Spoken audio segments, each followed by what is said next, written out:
merecedor de tamanho privilégio, cara. Porque na nossa caminhada, todos nós vamos aprendendo. E aquilo que nós passamos para você, quando você chegou na plenitude, foi aquilo que nós recebemos de alguém que nos recebeu em outras casas quando nós começamos. Então, as palavras, os ensinos, aquilo que nós compartilhamos com as pessoas, nada mais são do que frutos de aprendizado ou de auxílios da nossa vida espírita, e também o interesse tem a obrigação de acolher esses habitantes que aqui estão, esses estrangeiros que aqui estão, em seus momentos de dificuldade, de dor e de necessidades. Todos nós proviemos de um país de origem, a espiritualidade. A nossa verdadeira vida é a vida espiritual. Todos nós somos visitantes do planeta Terra. Nós não pertencemos a este local.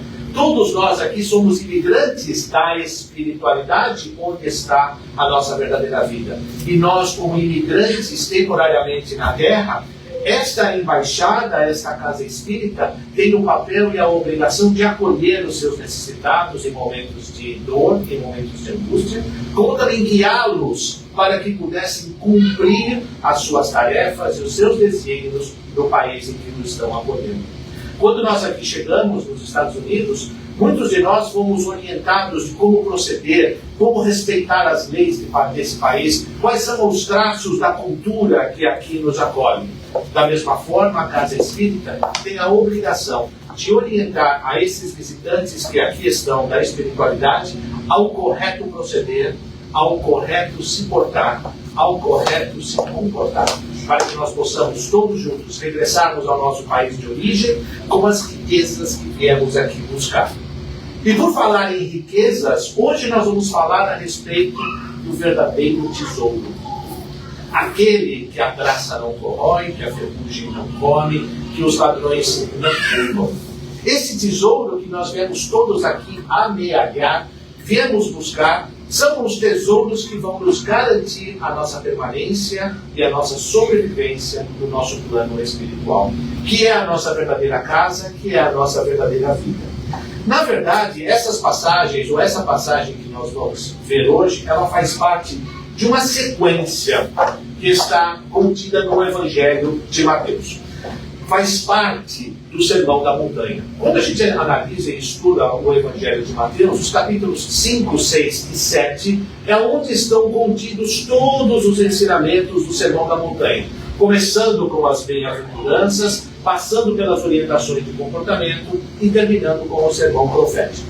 Dentro desse capítulo, capítulo 6, existe uma passagem que nós podemos considerar como sendo as 3 recomendações sobre a posse dos bens, nos remetendo à primeira bem-aventurança. Quando a gente começa a analisar ou a estudar as bem-aventuranças, o primeiro que diz é: bem-aventurados os pobres de espírito. E os pobres de espírito nós entendemos que são os humildes, aqueles que utilizam os seus recursos para poder acompanhar e orientar outras pessoas. Então, essas 3 recomendações que nós vamos ver, ou que fazem parte dessa sequência, elas nos dão a orientação do como trabalhar, do como lidar com as riquezas, com as matérias, com as coisas que nós temos à nossa disposição, para que nós possamos juntar os verdadeiros tesouros. Essas 3 recomendações, elas começam, obviamente, com o não amiedeis tesouros na terra. Depois, a outra passagem, ela fala com relação que o olho é a lâmpada do corpo. E ela nos ensina que a maneira como nós enxergamos as coisas é aquilo que nós vamos trazer para dentro de nós. Se nós enxergamos as coisas, as circunstâncias, com bons olhos, com oportunidades, nós estamos trazendo a luz para dentro de nós. Se nós enxergamos as coisas com dificuldades, com problemas, nós estamos trazendo as trevas para dentro de nós. Então, a maneira como nós encaramos as riquezas e os recursos materiais que estão à nossa disposição é o que vai nos trazer a maneira de nós trabalharmos com eles. E por último, nessa sequência de passagens, nós temos a célebre passagem, o célebre ensinamento de que não se pode servir a Deus e a Mamon. Então, essas são 3 passagens que estão na sequência no Evangelho de Mateus, dentro do Sermão da Montanha, nos orientando, nos ensinando a como trabalhar e como lidar com as riquezas da terra. O que nós vamos estudar hoje está focado única e exclusivamente no verdadeiro tesouro, ou não ajunteis para vós tesouros na terra, onde a ferrugem e as traças corroem, onde os ladrões furtam e roubam. Ajuntai para vós tesouros no céu, onde não os consomem nem as traças, nem as ferrugens, e os ladrões não furtam nem roubam. Porque onde está o teu tesouro, lá também estará o teu coração. Quando a gente lê essa passagem assim, de primeira, né, dá a impressão de que ser rico é pecado. Dá a impressão de que quem está muito dinheiro, tem muito dinheiro, está fazendo a coisa errada. Porque não ajunteis para vós tesouros na terra. Então quer dizer que eu não posso trabalhar e com o fruto do meu trabalho amealhar uma riqueza. Eu não posso fazer isso. Quando você olha essa mensagem, dá a impressão de que realmente não, eu não devo fazer isso, eu não devo ajuntar a riqueza. A verdade não é bem assim. A maneira e o propósito como nós juntamos as nossas riquezas é que vão definir se nós estamos efetivamente também ajuntando tesouros no céu. Porque nós não podemos esquecer o papel da riqueza na sociedade como uma fomentadora de oportunidades para lhe assegurarem a existência. Ou seja, se eu tenho muito dinheiro, se eu sou herdeiro, se eu recebi uma fortuna muito grande, eu tenho ainda a necessidade, a obrigação do trabalho? E a resposta da espiritualidade é a seguinte: do trabalho material, de sustento, talvez tu estejas desobrigado. Mas, não porém, da obrigação de tornar-se útil, conforme os meios de que disponha, nem de aperfeiçoar a sua inteligência ou a dos outros, o que também é um trabalho. Então, talvez eu não tenha, se eu tenho todos esses recursos, talvez eu não tenha a necessidade do trabalho na busca do sustento, de pagar as contas, de buscar o alimento do dia a dia, mas eu posso trabalhar usando esses recursos de outra forma, enriquecendo e crescendo a nossa inteligência, proporcionando oportunidade para que outras pessoas também tenham acesso a isso, trabalhando essa fortuna e esses recursos para que a gente possa aliviar a dor das pessoas e assim por diante. Então, a concentração da riqueza material em alguns aspectos, se ela for bem direcionada e bem trabalhada, nós estamos cumprindo uma função social com ela também. Aquele a quem a Deus facultou a posse dos bens suficientes para que lhe garantam a existência, não está, é certo, constrangido a alimentar-se com o suor do seu rosto.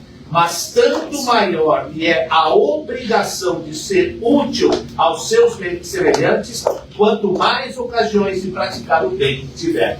Então, quanto maior for a riqueza material que nós temos disponíveis ao nosso alcance, maior é a nossa responsabilidade também de ajudarmos aquelas pessoas. Então, a concentração dessa riqueza, ela cumpre um papel.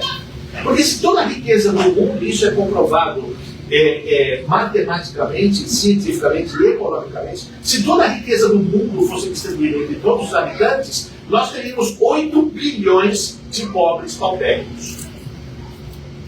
Porque toda a riqueza do mundo dividida entre todas as pessoas não sustentaria cada um de nós por mais do que 2 anos. Então, não adianta a gente querer fazer a divisão de todas as riquezas para que todos tenham iguais, porque não vai dar.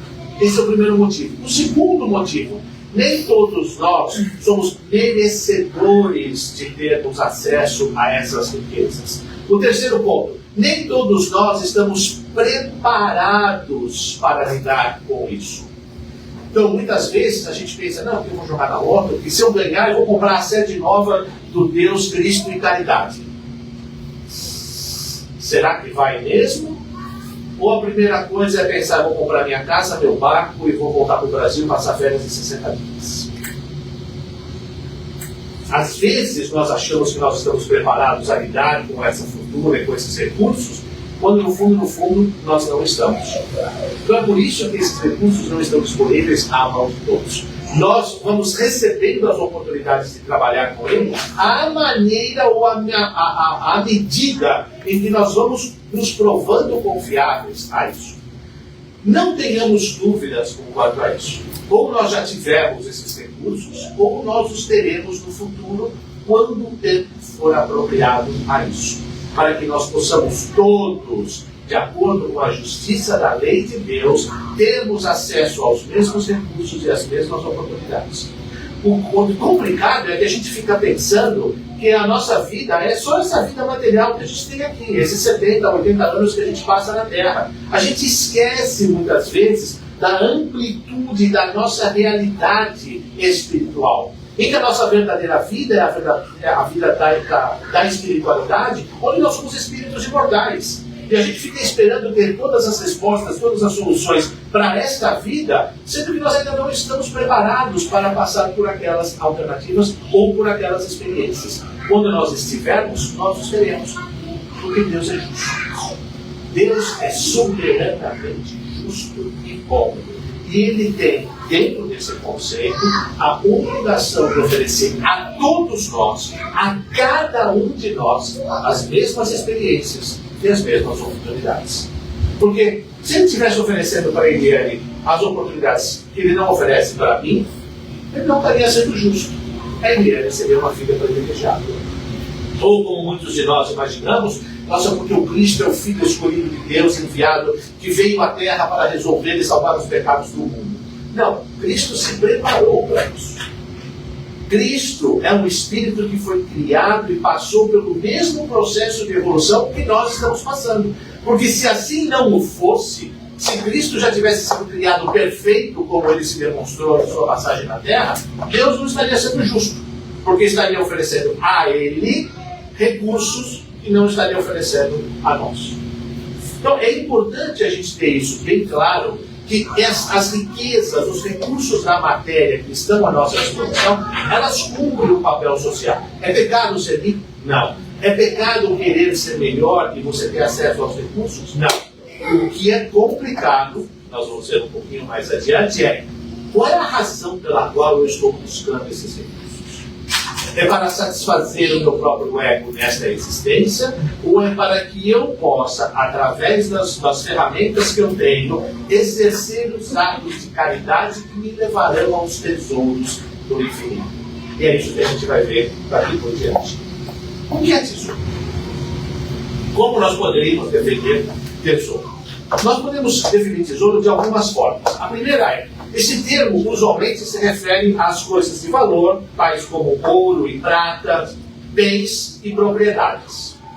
Mas, quando nós falamos de tesouro, nós não podemos pensar só nos bens materiais e de grande valor. O tesouro pode ser, muitas vezes, coisas insignificantes, já que o valor somos nós que lhe atribuímos. Então, por exemplo, eu recebi uma caneta de presente da Eliane e dos meus filhos há uns 3 anos atrás, mais ou menos. Então, aquela caneta, para mim, ela tem um valor imensurável, emocional. Não o valor dela monetário, financeiro, mas o valor emocional, pelo momento. Foi uma celebração de Natal, em que a Eliane e os meus filhos me prepararam uma surpresa. Então, aquilo para mim tem um valor muito grande. Aquilo para mim é um tesouro. Mas é uma caneta. Se eu não vender na esquina, talvez eu não ganhe $20 nela. Mas o valor emocional que ela tem é muito grande. Então, o tesouro varia muito de acordo com o momento, com aquilo que nós recebemos, pelo nosso estágio evolutivo, pelo valor que nós atribuímos àquelas coisas. Então, há portadores de milhões e de preciosos recursos totalmente desapegados daquilo que nós temos, ou daquilo que eles têm. Como, por exemplo, o Warren Buffett e o Bill Gates, que uma boa parte da fortuna desses dois já foi direcionada a instituições de caridades ou a projetos de fomento e desenvolvimento sociais. Eles têm um projeto que é chamado assim de Give it away while you're alive, quer dizer, passe adiante enquanto você está vivo. Não deixe que você morra para que essa fortuna fique sendo disputada pelos seus filhos ou pelos seus herdeiros. Passe adiante e fomente e procure desenvolver ou oferecer a oportunidade oportunidade a outras pessoas para que elas tenham conhecimento, crescimento intelectual, acesso a recursos e capacidade de produzirem as suas próprias riquezas por si mesmos. Então, tanto o Warren Buffett quanto o Bill Gates já distribuíram grande parte das suas fortunas para instituições de caridades, para projetos de desenvolvimento social, para que as pessoas pudessem ter acesso a isso. A fortuna do Warren Buffett, que é o maior investidor privado dos Estados Unidos, para quem não o conhece, ele é dono da Heinz Kraft, sabe o ketchup Heinz? Ele é dono daquilo, é dono do Burger King, e ele é dono da Hershey's, entre outras grandes companhias. Então ele é um dos maiores investidores do mundo. Bill Gates todo mundo conhece. A fortuna dessas pessoas é avaliada, pessoal, é avaliada na casa de bilhões de dólares. Eles já fizeram isso. Então nós conhecemos portadores, donos de milhões e de preciosos recursos que já são desapegados. Porque o coração deles não está ligado ao dinheiro propriamente. O coração deles está ligado naquilo que o dinheiro pode produzir e fomentar em termos de desenvolvimento para outras pessoas. E aí está o tesouro. Porque aonde estará o seu coração, aí também estará o seu tesouro. Da mesma forma como existem essas pessoas que têm milhões ou bilhões de dólares à sua disposição e já estão desapegados dele, existem também aqueles miseráveis escravos de bagatelas, as quais encaram como os seus tesouros. Então, por exemplo, a gente vai fazer uma viagem, né, para quem é de São Paulo, para Praia Grande, na cidade do Oceano. Comprei 2 canecas, aquelas 2 canecas que comprei na cidade do Oceano, aquilo para mim são o meu tesouro, porque aquilo representa para mim a coisa mais maravilhosa daquele momento, etc, etc, etc. Aí eu comprei as canecas na cidade do Oceano e vou me mudar para os Estados Unidos. Por quê? Porque Deus me deu a oportunidade de eu ter uma segunda encarnação dentro da mesma, e eu estou apegado às minhas 2 canecas que eu comprei na cidade do Oceano, eu não consigo deixá-las para trás. E a gente esquece as oportunidades que estão se abrindo à nossa frente. A gente não consegue ver o futuro brilhante adiante de nós porque nós estamos apegados às 2 xicrinhas que eu comprei na cidade do Oceano. Nós perdemos, digamos assim, as referências de valores. Nós deixamos de enxergar aquilo que o Pai está nos oferecendo, as oportunidades que nós temos, porque nós estamos apegados demasiadamente a coisas que não nos vão agregar. E eu volto ao meu caso, ao caso da minha caneta. Se eu perdesse aquela caneta, eu ia deixar de escrever.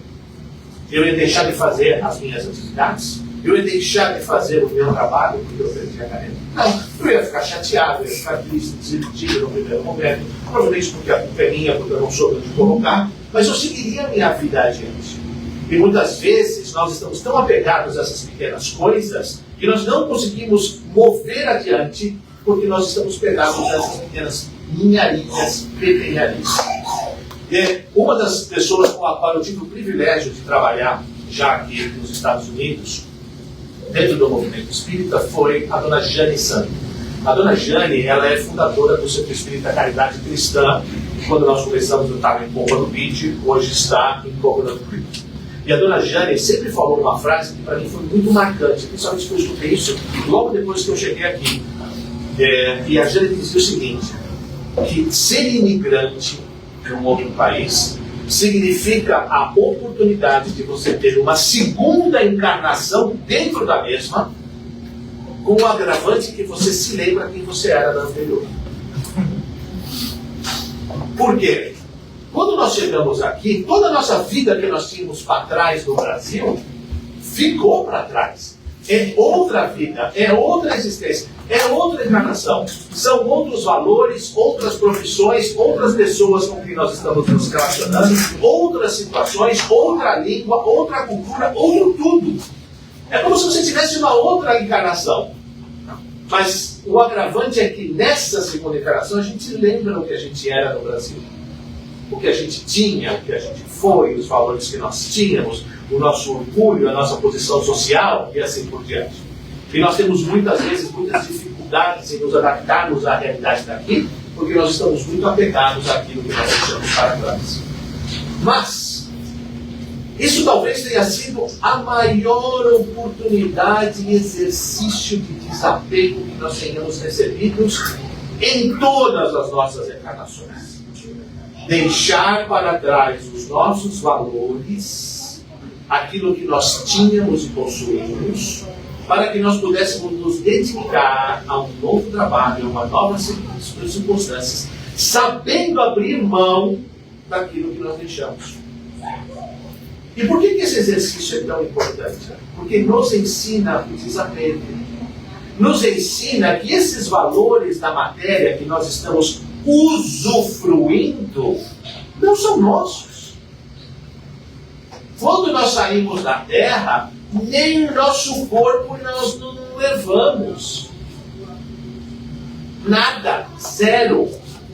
O que nós levamos conosco? Os verdadeiros tesouros que nós conseguimos amealhar na nossa existência, no nosso desenvolvimento espiritual.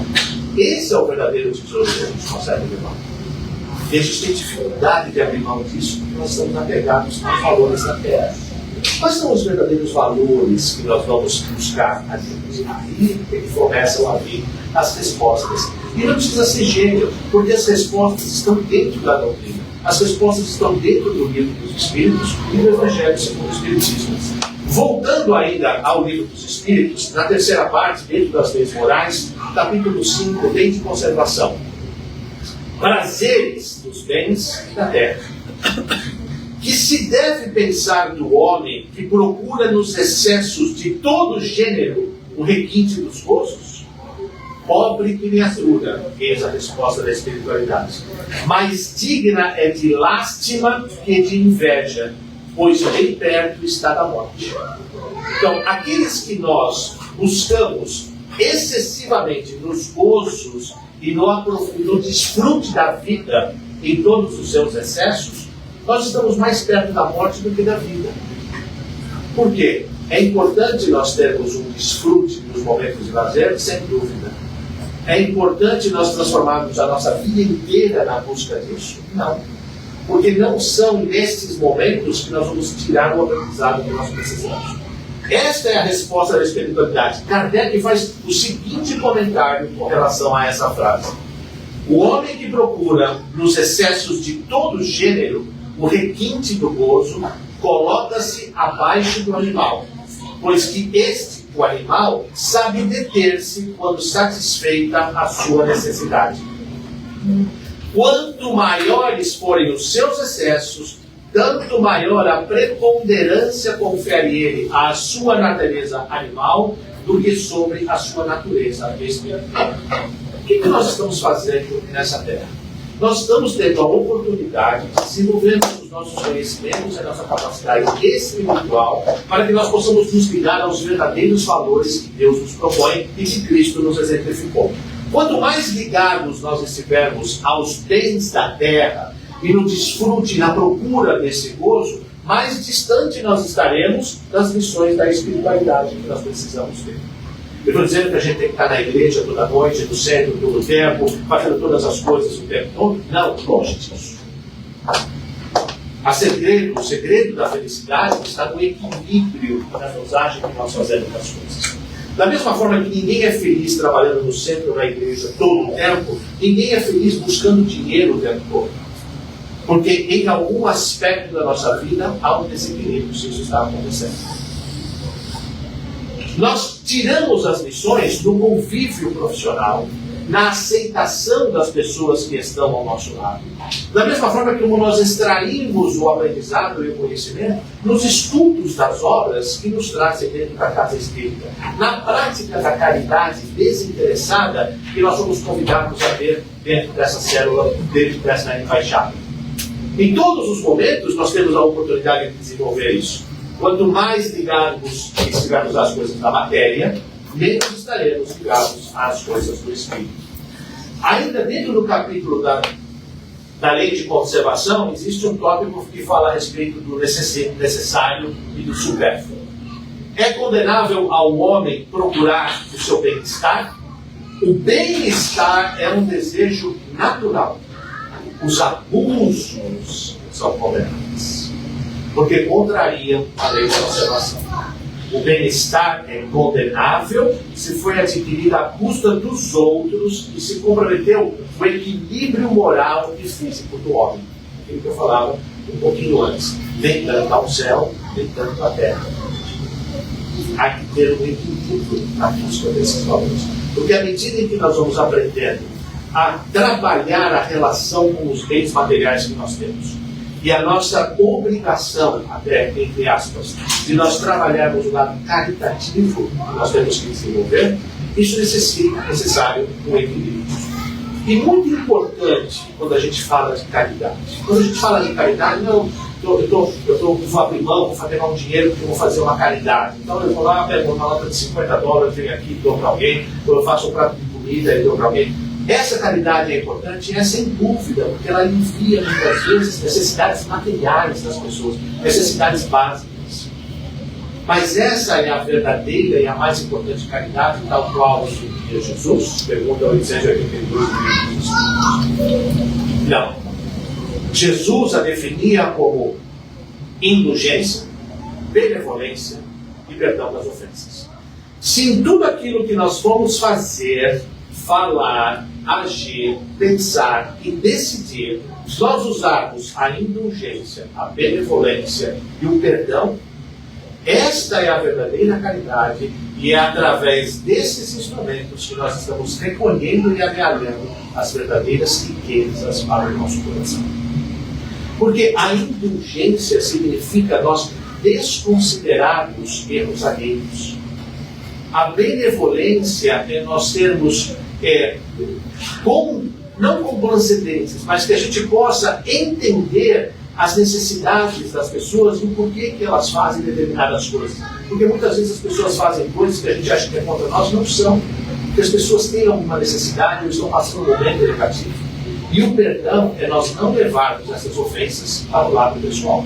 Porque muitas vezes, isso acontece muito nas nossas relações, marido e mulher, pai e filho, e assim por diante, que a gente descarrega no companheiro uma frustração da nossa parte, sendo que o companheiro, às vezes, na grande maioria das vezes, não tem nenhuma culpa, nenhuma relação com aquilo. É que a coitada estava mais próxima de mim. Aí a coitada levou metade do caminhão de melancia que eu tinha para descarregar, caiu em cima da minha pobre coitada. Aí, como ela é santa, como ela já é evoluída, tudo aquilo que eu descarrego em cima dela, ela não devolve para mim. Se ela devolvesse, eu estava morto. Eu pequenininho assim, recebeu uma melancia, ela tinha sido desmadada. Então, como ela é santa, evoluída, já me conhece, etc., ela pratica o perdão. Isso não é para mim. Ela fala para mim, esse lixo não é meu, esse lixo é seu, você se viu isso. Esses são os aspectos que nós temos que desenvolver. Bom, voltando ao texto do Evangelho, que senão a gente não vai a lugar nenhum, no texto do Evangelho nós vimos que não ajunteis tesouros na terra, onde a traça e a ferrugem a consomem. O que é a traça? O que é a ferrugem? Qual é o simbolismo que nós podemos tirar dessas frases? A traça age nos elementos que não oferecem resistência. A ferrugem ataca aqueles que parecem resistir ao tempo. Então, muitas vezes a gente vai na nossa garagem e a gente vê coisas lá que a gente acha que nunca vai acabar, mas aí tem uma tracinha, tem uma ferrugem, tem alguma coisa que começa a correr aqui, porque está encostado, porque nós não estamos utilizando. Mas a nossa sensação de poder, de querer ter as coisas ao nosso derredor, a traça e a ferrugem estão correndo sem que nós estejamos dando devido uso e valor àquilo. A traça e a ferrugem representam os agentes naturais que promovem a destruição e a consequente renovação de tudo que tem no planeta. Porque não tenhamos dúvida, Lavoisier já dizia, em ciência, em matéria, nada se cria, nada se constrói, tudo se transforma. Então, os átomos, os elementos químicos, físicos que compõem o nosso corpo hoje, serão decompostos, serão absorvidos pela terra, que será absorvido por uma planta, que será absorvido por algum animal, que será absorvido de alguma forma no futuro para a construção de um outro corpo. E assim vai todo o ciclo de transformação nosso. Se as coisas não estão sendo utilizadas, elas vão sendo desfeitas, elas vão sendo utilizadas de outra maneira. Nada foi feito, nada daquilo que nós temos foi feito para permanecer só com um indivíduo o tempo todo, ou só com uma família constantemente. 25 os Matarazos. Quem é de São Paulo sabe a potência e aquilo que eles tinham em termos de terrenos, fábricas, casas e mansões, etc, etc, etc, em São Paulo. Hoje você não encontra um Matarazzo em lugar nenhum. E se perdeu. Porque a família não soube trabalhar com aquilo. Se nós não nos perdemos pela força, a própria vida se encarrega de entregar a outros, de passar a outras mãos as nossas posses. Incêndios, falências, herdeiros perdulários, são os instrumentos dessa transferência. Outro dia desse eu estava lendo a respeito da fortuna da família King. Te lembra do Jorginho King? Quem talvez aqui esteja um pouco mais de idade já se lembra de ter ouvido falar desse nome, etc. A família King, como ponto de referência, eles eram donos do Copacabana Palace.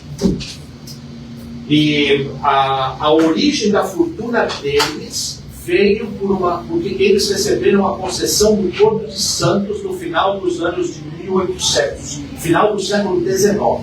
E eles receberam a concessão do Porto de Santos por 100 anos. Se não me engano, era esse o número. Então, durante 100 anos, eles se enriqueceram tremendamente, ganharam muito dinheiro, compraram muitas propriedades, inclusive o Copacabana Palace, etc, etc, etc. E o Jorginho King dizia e se vangloriava de que ele não precisava trabalhar, que o trabalho dele era gastar a fortuna da família. Olha a mentalidade dessa pessoa. Que passou por final dos anos, morreu pobre, sendo que um amigo dele pagava as diárias do Copacabana Palace porque ele teve que vender o hotel, pagava as diárias do Copacabana Palace para que ele pudesse continuar hospedado e ter um hotel. Mas a vida era paga por alguém. Ele perguntou.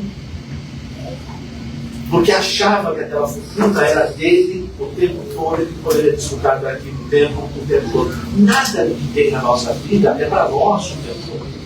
Mesmo porque, se fosse, Deus não estaria dando ao próximo a oportunidade de desfrutar, de conviver, de ter acesso àquilo. Porque muitas vezes, de novo, como eu estava falando um pouco lá atrás, se eu tivesse muito dinheiro eu ia fazer isso. Será mesmo? Para que a gente possa saber, nós temos que ter um recurso na nossa mão. Será que eu realmente vou comprar uma sede para o God, Christ and Charity, conforme eu estou pensando? Ou a minha primeira atitude vai ser comprar uma casa no Brasil e passar 60 dias em férias? A gente acha que sabe, mas quando o recurso está à nossa disposição, é só quando a gente passa pela experiência que nós vamos saber. Muitas vezes a gente fala assim, não, se eu estivesse no lugar de tal pessoa, eu faria isso. Amigo, primeiro você vai passar por aquela situação, para depois você vai dizer se você realmente faria aquilo ou não. A gente não sabe. Nós não estamos naquele lugar daquela pessoa, nós não estamos na situação daquela pessoa, nós não temos o conhecimento geral de tudo aquilo que está acontecendo. E muitas vezes a gente simplesmente acha e fala porque a gente acha que sabe. Nós só vamos saber quando nós passarmos pela experiência. Então, esses instrumentos, falências, incêndios, doenças, que a gente acaba gastando toda a nossa fortuna para os médicos e hospitais, são os instrumentos que a espiritualidade, que a divindade utiliza para o remanejamento dos recursos. Porque esses recursos também têm que passar na mão de outras pessoas, de outras famílias, de outras instituições, para que eles possam ser utilizados e que cada um de nós possamos ter os instrumentos que nós precisamos. Além das trachas e da ferrugem, esses tesouros da terra são os tesouros que os ladrões podem roubar. O que representam os ladrões na nossa vida, na nossa existência? Bom, o primeiro deles são os próprios ladrões que a gente conhece. São os homens encarnados que alimentam o vício de se apropriar das coisas alheias. Então, se ele esquece uma bolsa em cima do restaurante, alguém vai lá e leva embora bolsa, carteira, telefone celular, chave do carro, e some aquilo. Isso são os chamados roubos normais que a gente conhece. São os ladrões normais que a gente conhece do dia a dia. Mas existem outros tipos de ladrões. Um deles, inclusive, somos nós mesmos. Nós somos ladrões das nossas próprias oportunidades. Por quê? Como nós portamos vários reflexos, diferentes personalidades, experiências, vivências, aprendizados, características que nós carregamos, produtos das nossas numerosas encarnações, algum desses reflexos, alguma dessas características crescem, se agigantam, transformando o que poderia ser motivo de bem-estar e de progresso em causa de lutas, de perseguições, de usura, de escravidão. Então, por exemplo, nós tivemos em outras existências no passado muito poder, muito dinheiro, onde a vaidade e o orgulho se agigantaram dentro de nós. Nós não soubemos lidar com aqueles recursos. E essa característica continuou forte, presente dentro de nós. Nós continuamos vaidosos, nós continuamos orgulhosos, nós continuamos exigentes, sem ter as características e os recursos que nós tínhamos no passado. E a gente continua preso a isso.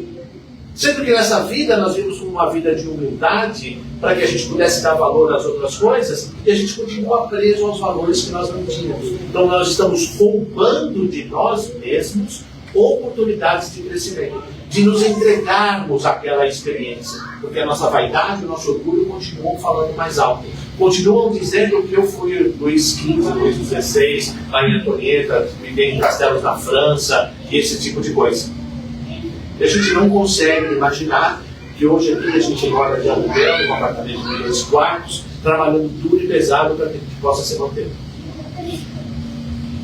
Então, por quê? Porque a nossa característica que nós trazemos do passado continua muito forte, muito arraigada dentro de nós. Nós acabamos nos perdendo. Então, nós mesmos, esses são os ladrões que nós trazemos dentro de nós que promovem o desvio das finalidades. Um terceiro tipo de ladrão são os desencarnados, que, com as insinuações menos felizes, que nós acolhemos no nosso coração, fazem dos tesouros uma geratriz do sofrimento, provocando discórdias, vinganças, conflitos, cobiça, inveja, briga de família, briga por herança, briga por irmão, porque você tem isso, porque você tem aquilo, porque papai te deu isso, mamãe me deu aquilo, e as coisas continuam e a gente continua brigando por esse tipo de coisa.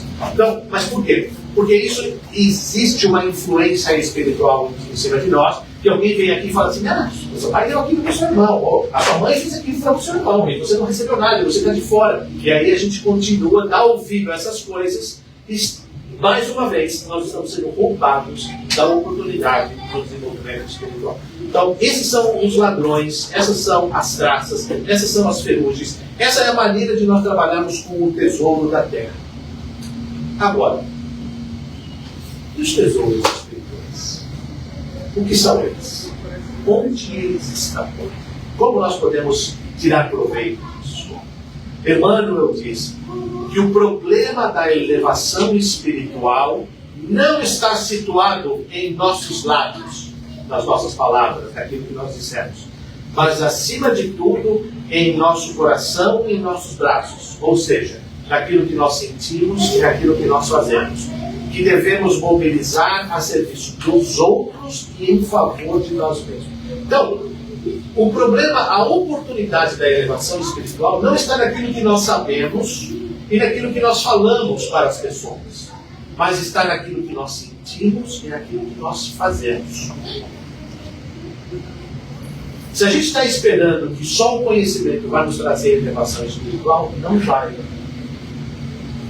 Nós precisamos sentir e nós precisamos fazer, mobilizando o serviço aos outros para que nós possamos ser recompensados. Esta mecânica significa o seguinte, que eu tenho que fazer girar a roda, movimentar a roda das virtudes em direção ao meu próximo, para que eu possa receber a recompensa.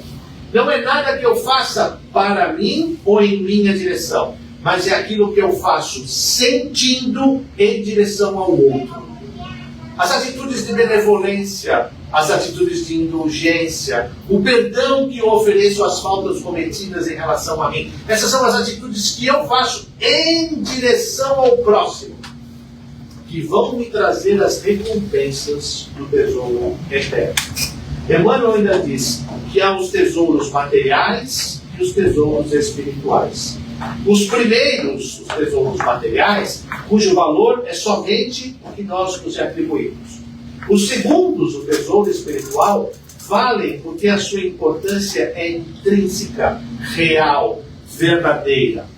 Valem aqui, na terra, e em qualquer lugar na terra e no espaço. São os tesouros universais. É a moeda que nós podemos trocar e utilizar em qualquer ponto do universo, em qualquer ponto do reino de Deus.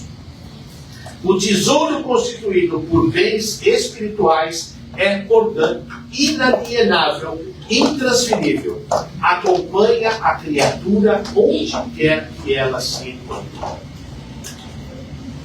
Quando eu faço esse movimento de exercer a caridade, benevolência, indulgência e perdão em direção ao próximo, eu movimento a roda da fortuna para que esse tesouro regresse ao meu coração. São os valores que eu carrego comigo que me abrirão as portas e me proporcionarão o conforto espiritual que eu estou buscando. Mas para isso eu tenho que agir em direção ao próximo, não a mim. Como, por exemplo, a gente pode ver nessa passagem do livro dos Mensageiros. Nessa passagem, Ismália, que já é um espírito de luz, participante das caravanas de acolhimento e de atendimento da espiritualidade, junto ao umbral e às pessoas necessitadas, nós temos essa passagem que ela, portadora dos recursos do tesouro universal, do verdadeiro tesouro, compartilha da sua luz no atendimento e no acolhimento daqueles que são necessitados. Então, essa passagem diz o seguinte, André Luiz nos narra aqui, cada um de nós traz nos caminhos da vida os arquivos de si mesmos. Ou seja, quando nós estamos na espiritualidade, não há roupas ou maquiagens ou como se fala, né, posições que nós utilizemos ou fantasias que nós usamos que possam nos esconder o verdadeiro eu. Quando nós estamos na espiritualidade, nada disso se passa. Enquanto os maus exibem o inferno que criaram para o íntimo, os bons revelam o paraíso que edificaram no próprio coração. Ismália já amontoou muitos tesouros que as traças não roem. Ela já pode dar da infinita harmonia a que se devotou pela bondade e pelo divino amor. A luz que vimos é a mesma que jorra do plano superior de maneira incessante, inundando os caminhos da vida, mas a melodia, a prece e as flores constituem sublime a criação dessa alma. Ela repartiu conosco, neste momento, uma parte dos seus tesouros eternos, que foram os tesouros que ela juntou em bondade e em devotamento pelo amor divino.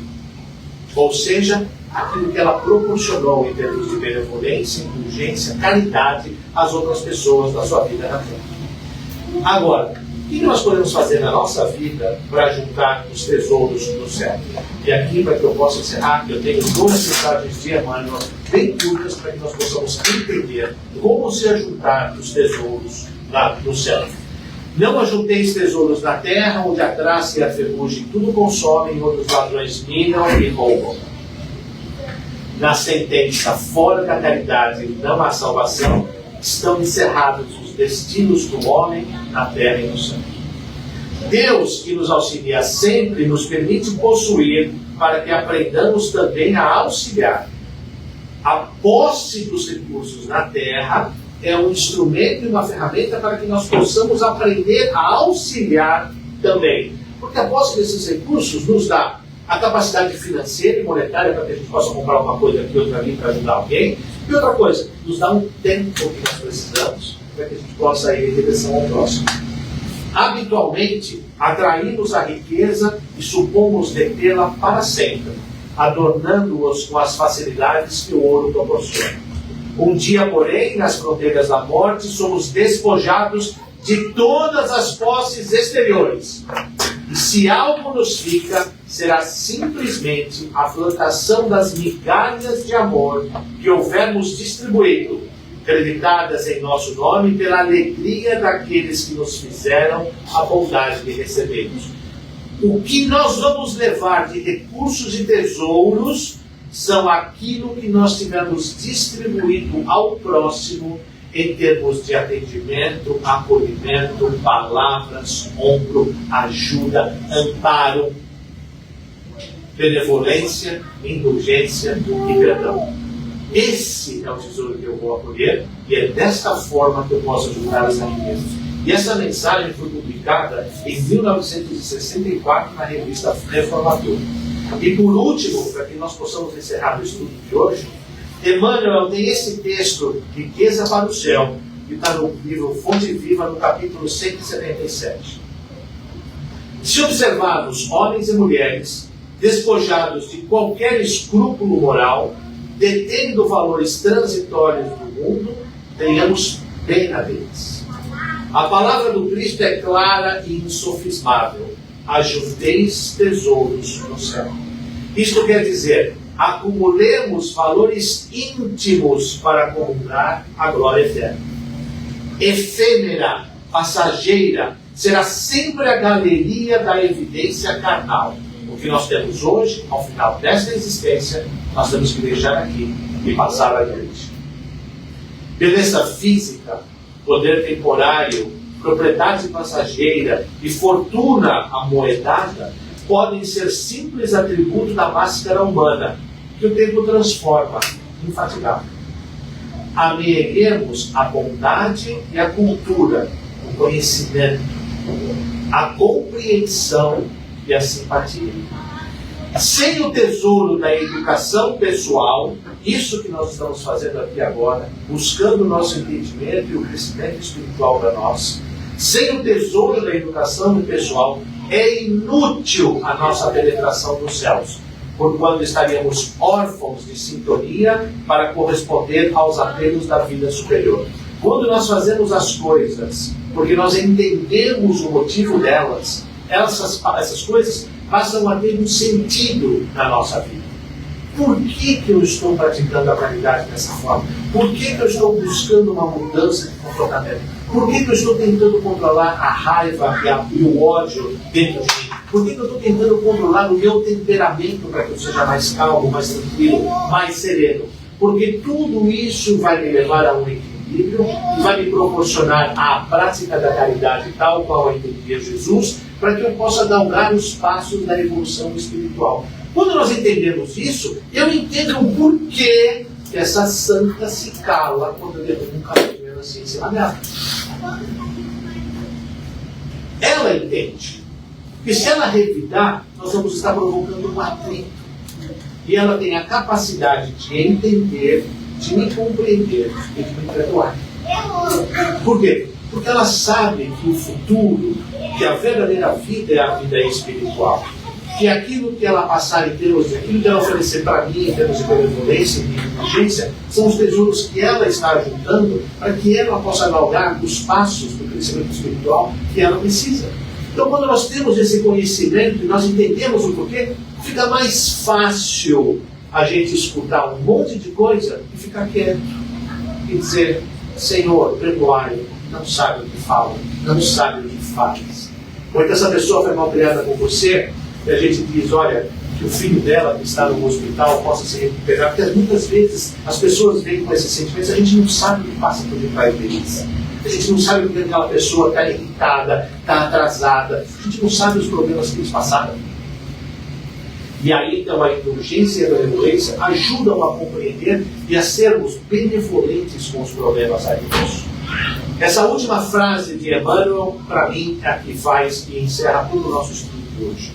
Cresçamos na virtude e incorporemos a verdadeira sabedoria, porque amanhã serás visitado pela mão niveladora da morte e possuirás tão somente as qualidades nobres ou aviltantes que houveres instalado em ti mesmo.